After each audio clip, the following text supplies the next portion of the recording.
Bakının doğuma gelir, her tini, her dalanı, sabun çubar zalımız, Bakı xan olur amanı.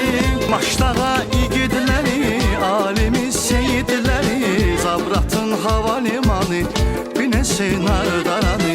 Geçmişe arxalanan, gələcəyimdir başı, şehir sənət ocağı, gülləçəyimdir başı. İçəri şəhər qız qalası, tarixi qaynaq, mənzərəsindən xəzəlin olarımı doymaq. Şərəfim, şanım, alsanım, mehribanı Bakı.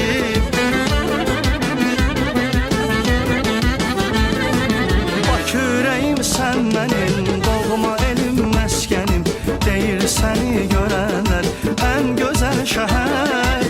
Bakı dayağımsan mənim, elim ocağımsan mənim, sənə yaraşıqdır Xəzər, ən gözəl şəhər.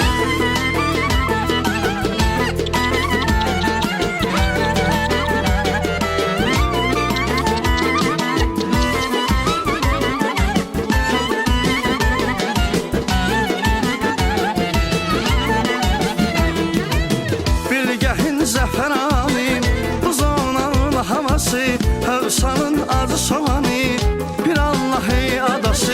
Bir tərəf Zirə Türkan, bir tərəfdən Oxanı, bir Şağı Kürdaxanı, Şüvəlanı, Mərdəkanı. İgidlər məskənidir, tarixi